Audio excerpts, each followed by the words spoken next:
Hey everyone, it's Owen here, host of the Hiker Podcast. I know that podcast has taken a bit of a hiatus for the past while, but we're trying out a bunch of different types of content to see what sticks. You might know what I mean if you see our TikTok and see somebody from the Hiker team running around in a squirrel suit. I'm not going to say who it is, but that's what I mean. We're trying out a bunch of different things. We're a growing business. We want to find something that sticks and what people are actually interested in looking at. And today, I have something new for you as well.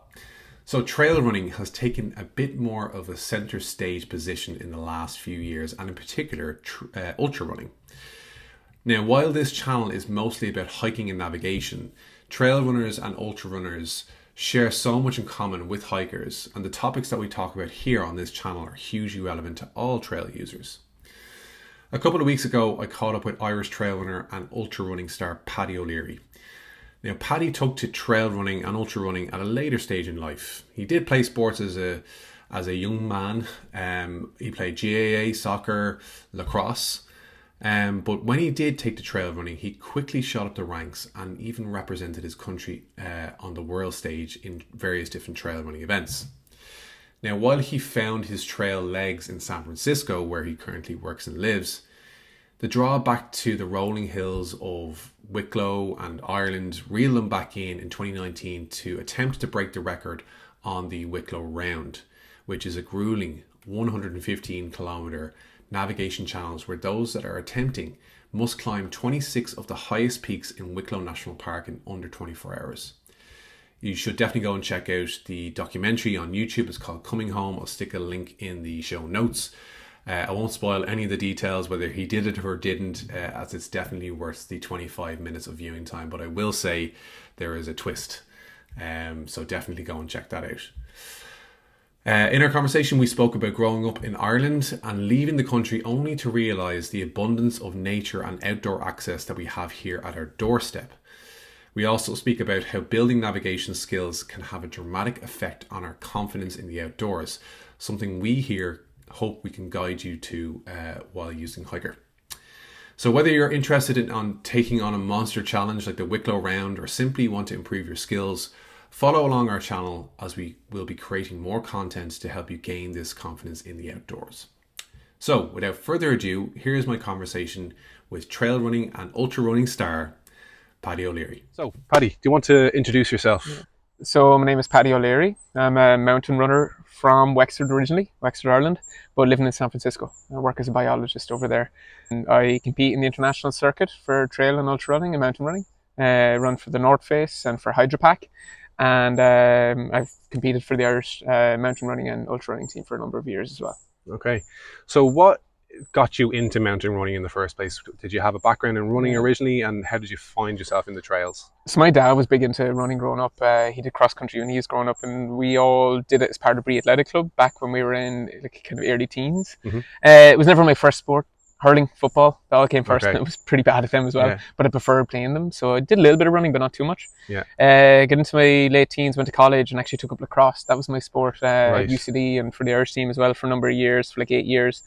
And it was like 2013, I was kind of feeling stagnant in the team sports, and I'd went and did a few charity races like the JP Morgan, or not the JP Morgan, there was a 5K, the Grant Thornton 5K and the different 10K. Yeah. Did that and enjoyed it, and was starting to get the spark of running back again. But some friends that I worked with at at UCD, convinced me to go do some IMRA races. Okay. And I went and did like 3 of the Winter League races and had a blast. Yeah. Did the whole race, did Mauldin, I think I did Ticknock, like through January and February 2020 or 2014. Okay. I ended up moving to Ireland moving to California that winter or that spring or that summer, autumn, and kind of fell off, went back to lacrosse for a year, but then kind of found my way into the running community through this group called the November Project in San Francisco, and also through San Francisco Running Company, SFRC, and started running with trail running over there, and fell into a good community and realized I was handy enough with it. So then, like 2015, that became my main sport, and I started pushing the distances up and up and up, and retired from lacrosse, hung up the boots, and just kept the trail shoes. So there's a stark difference between running in Howth and Malin in winter, and then going over to San Francisco and like running on these like plush trails. What was that experience like when going over and experiencing that, and then coming back to Ireland and seeing like the trails back over here? Yeah, because I think when I lived in Ireland, like when I grew up, I didn't really realize the hills that we had. Like from my house, I can see Mount Leinster, and I never went up it as a young lad. Really? Sure, we have a little tiny hill, Ryan Hill. It's about like 300 feet higher than my house, and that was a big hill for us. Yeah. In 2013, I just got like a little spark of what we had in Wicklow, but then it was like in San Francisco where I actually realized that what running and using your own 2 feet to cover large distances was. And then when I came back to Ireland for the first time as a runner in 2015, it was just eye-opening. I went and stayed at my old place. My friends are still living in Booterstown. I went and did a long run from Booterstown out to the Wicklow Way. Did like 26 miles of out and back, 13 out, 13 back. And it blew my mind. I was like, the Dublin Mountains are right there. Like I could see them all along when I lived there for 8 years, but never appreciated how close they were. I was like, I have to drive to that. I didn't realize you could run to it. Yeah.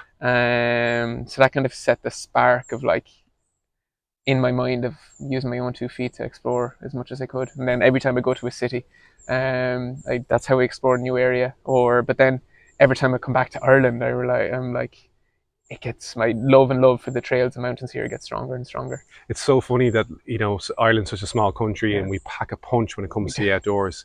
And, you know, I relate completely when you talk about the Dublin and Wicklow Mountains literally being at our doorstep. You can see them as you're flying into Dublin Airport. You can see them when you're driving down the M50, you know, and they're literally right there. And there's people that I've met that live in the foothills, literally in the foothills, and have never gone up into the mountains. And when they do, they realize, oh my God, this is within walking distance of the house. You mentioned about running these long distances. So you had the spark for running, you got into the trail running, you came back to Ireland. So when did these like longer distances start to creep into your... Pretty quickly, actually, worryingly quick. Did my first trail race. Well, I did a few IMRA races before. They're like 10Ks. But then January 2015, I committed. I said, all right, I got a coach, and I said, I'm going to start training and running. Running is my sport now. Did my first 30K in January. Did my first marathon in March. Did my first 50K in July. Did my first 50 miler, the old North Face 50 miler in San Francisco in December 2015. So that was over 12 months. I went from like not running longer than a half marathon to running 50 miles. Then the following April, I did my first 100K. Canyons 100K over in California. So that was April 2016. Then I realized that I was like, I wasn't going to jump to 100 miles yet again from that, because I was like, my trajectory was quite quick there, and I wanted to have a bit of respect for my body and actually like perfect each distance as I go. So I held off then, and then like 2018 I did my first 120K, so I pushed it a little longer. And then in 2019 I did the Wicklow Round, which is a little longer again, and I did UTMB, which was my first 100 miler, 170K in 2019. So I rushed up to 100K in over the space of like 14 months, and then took another 4 years to push to 100 miler. And now I've found myself actually shifting back to the short stuff again. So bringing that distance back down, you're respecting the distance, you're respecting your own body, and earning your stripes as you're going up. When the Wicklow Round came into your psyche, the Wicklow Round, do you want to give a bit of context about what the Wicklow Round actually is first? Yeah, so the Wicklow Round was inspired by the Bob Graham Round, which is over in the Lake District in North England, and that's been going for like, I think 80, 90, 100 years. But it's the concept of trying to tag as many peaks in a range in less than 24 hours. So Joe Lawler set up the Wicklow Round he came up with the idea in the early 2000s, and the first time it was completed was in like 2009 by Maura O'Sullivan. It is 26 peaks around the Wicklow Mountains, and you have to try to do them all in less than 24 hours. The unique thing is you only have to tag the peak top. You can take whatever route you want between the peaks. So like planning your route is very important. However, most of the different rounds around the world, you can use pacers. You can have someone running with you. You can use your GPS. You can use an app. You can use your phone. You can use your watch, whatever. The Wicklow Round is pretty unique in that Joe brought in the rule that you have to use a compass and map, and you're not allowed pacers. So people can aid you and crew you when you cross a road, but everywhere else you're on your own. So that was pretty unique. So I had to learn how to use a compass and map, which was a blast. So yeah, I was just going to ask then, like, what was that experience like? Did you have a base level knowledge? Were you in the scouts, or did you do any navigation skills beforehand? First time I picked up one was 8 months before that, and then Okay. so I did the round in April 2019, and probably the first time I picked up a compass was December 2018 with myself and Gavin Byrne, who is the current Wicklow Round record holder. The two of us went out onto and tried to do like a third of the round. We took on the 21st, on the solstice, December solstice. We went and tried to do like 12 of the peaks, and we ended up having to turn around early. Our car was dropped around 12 peaks later, so we had to go back and then figure out where. But yeah, that was our first experience in like zero visibility. It was good fun. Sounds like Wicklow. Yeah, it's pretty much bog, running in bog and for every less than peak 24 looks hours. the same in the fog. Yeah. So that's the kind of the challenging mind thing about the Wicklow Round, is that like you have a GPS tag in your back. Yeah. So everyone is watching you online. Everyone knows if you've made a mistake or not. You don't know until you get to the end. You don't know if you went over the exact mountaintop where the cairn should be. You don't know if you did the right mountain. You could have been on the wrong mountain thinking you did it. Yeah. So that was the kind of one of the main mental challenges of it. Like, and I thought about that a lot during the round. Like, well, I hope I did it right, because I'm after running like 70 kilometers beyond that mountain that I thought was the right one, but might have been the wrong one. Yeah. And you only found out at the end. So that was the fun part of it. And so in that learning process of like basically like rushing to learn how to use a map and a compass, and then going out and having to compete this like life-altering kind of challenge for yourself. What did that do to your confidence in the outdoors? It increased my confidence tremendously. I did a few orienteering races, and just around the California Bay Area, just going out and visualizing, like setting, I want to do these 5 peaks in the next 3 or 4 hours, and then just selecting my routes between it. It gave me much more confidence in following a route I planned. It also, I think the thing that it changed about me was it slowed me down quite a bit, and actually I was looking at the spaces around me. I was looking at the mountains around me, because when you're looking at using a compass and map, you are setting your orientation off of peaks, rivers, walls, roads, things like that, different bearings. And I learned to slow down and appreciate everything that was around me a lot more. I feel the first couple of years I was just running and barely looking around me, and just the experience of preparing and training and doing the Wicklow Round slowed me down mentally a little bit and got me to appreciate everything that's around me. Yeah, it's definitely an impact that maps can have, is that it's almost like reading a book versus listening to a podcast. You're just like, let's actually read this. I thought that was an altering experience for me, and something that like really helped me a huge amount. And I suppose the Wicklow Round as well, you get the chance to use the East-West maps as well. Like they're beautiful maps. Absolutely spectacular. I just wish they would make one that has a whole round on one map. Because it was like 4 different maps that we used, that you're dropping on the road and you're picking up your new one. You hope you'd picked up the right one. I wish they would make a Wicklow Round map. Barry Dalby, if you're watching this, Paddy's got you. Ask him for it. You've got one customer at least. So have you carried that kind of sense of like slowing down, and I suppose the navigation piece, I suppose, is another thing. Are you still kind of keeping that up? Do you still do orienteering? So not nearly enough. But I did last year. So there's a long distance orienteering competition called Rogaine. So Rogaine is, I think it's mainly just 24-hour orienteering races. And the World Orienteering Championships were actually held in Lake Tahoe in Northern California in the summer of 2023. And the final day of that was like a 10-day tournament or competition. They had a lot of short orienteering events, and they finished with the Rogaine Championships. So I teamed up with Max King, who's a famous trail runner from Oregon, and we teamed up for the World Orienteering Championships. Amazing. So it was like 60 or 70 teams. We ended up coming 4th. Wow. But we were definitely, I'd say we would if there was an award for the least efficient team, we definitely got it in terms of miles ran. It's a little handicap that you have. And vertical ran for checkpoints. We got like 60 of the 90 checkpoints, or 55 of the 90 checkpoints. But we definitely ran the most of anyone and did the most vertical, because we were like, oh yeah, we'll go down and up this, it'll be grand. And we bushbacked a lot of it. We ended up doing like 80 miles, like 150k or 140k in 24 hours. Okay. Wow. That was fun.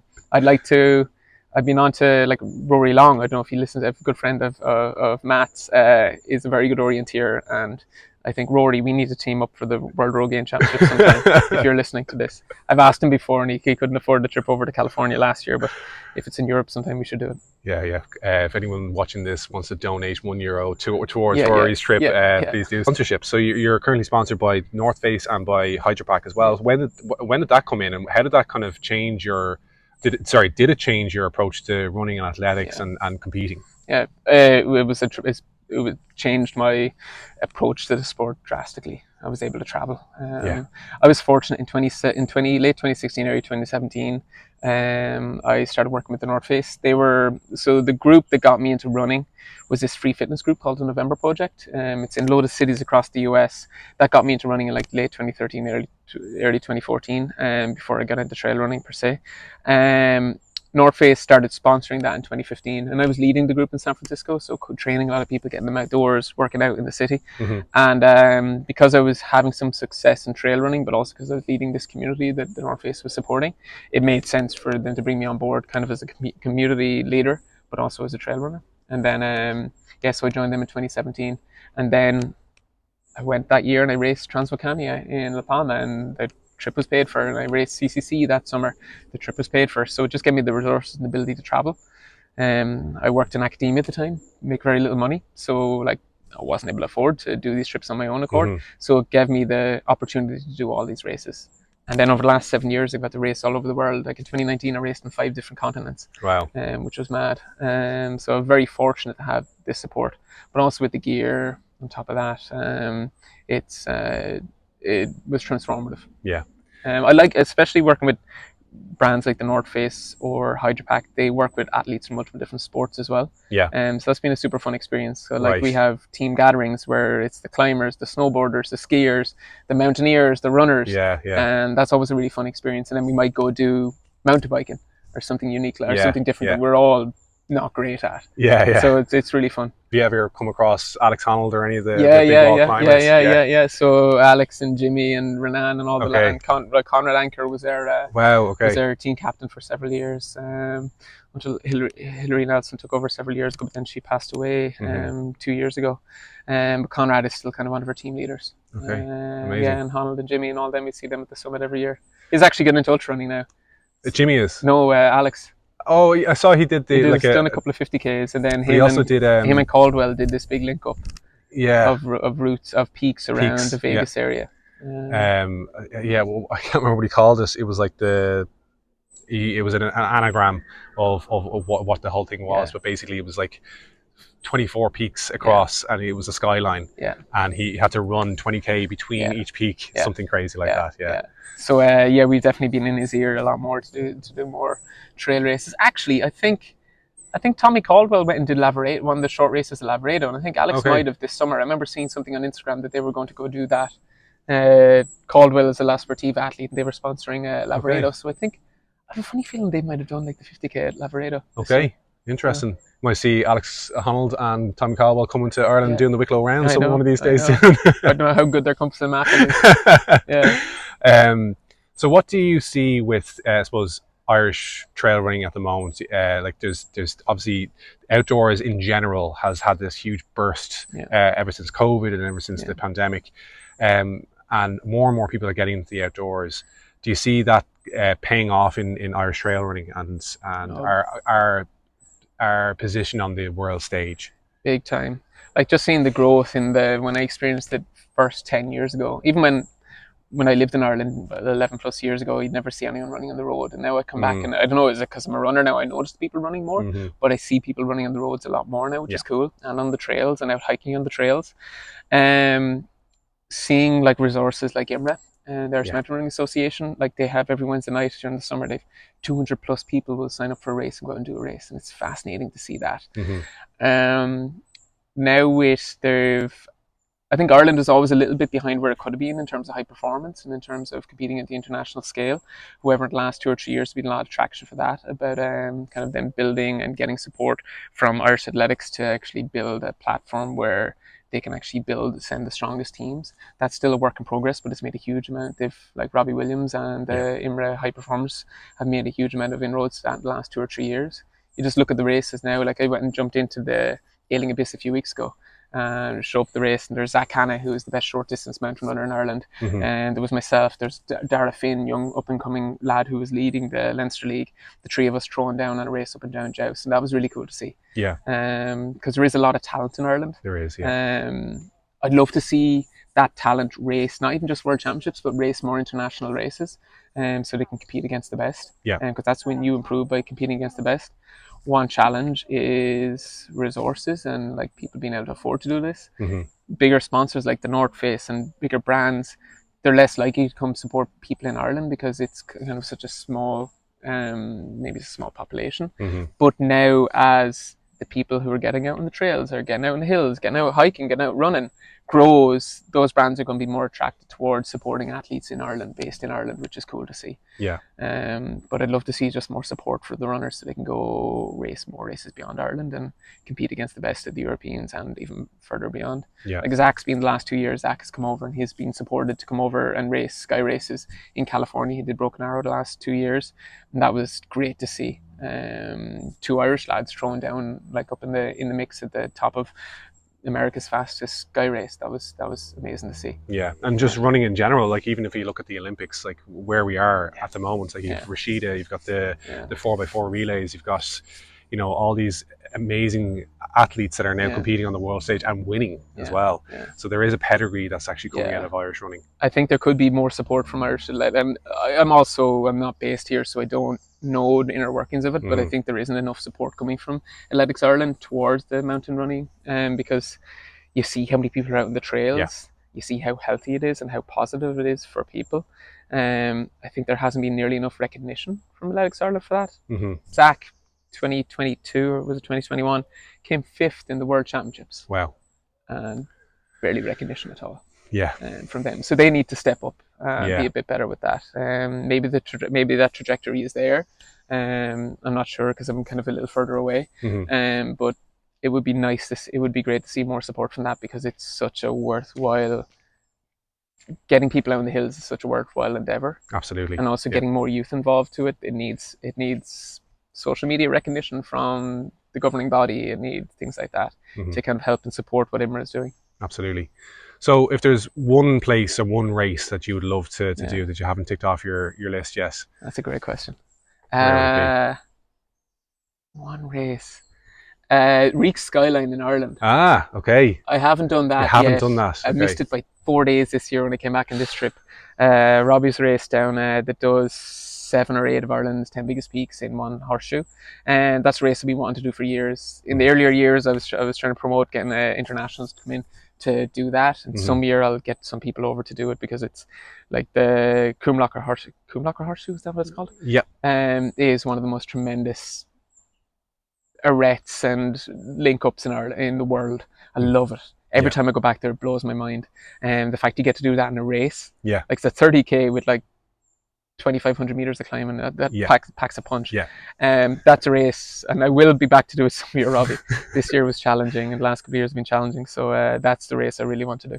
Fantastic. Well, Paddy, thank you so much for having a chat with me and basking in the woods here in Newtown Mount Kennedy. Cheers. So I hope you enjoyed our conversation there in a random forest in Newtown Mount Kennedy. That was our first outdoor interview that we've done, and I have to say, like, it went pretty smoothly despite all of the people that were walking by us, like just raising eyebrows, wondering what the hell we were doing in the middle of this forest recording an interview. But it went very well, and thank you very much to Paddy for taking some time out of his day. He had just finished a training run, and he still had the energy to come and have a conversation, and we spoke for many minutes afterwards, and it's always a pleasure to catch up with Paddy. So I hope you enjoyed that interview. Let us know in the comments if this is something that you want to see more of.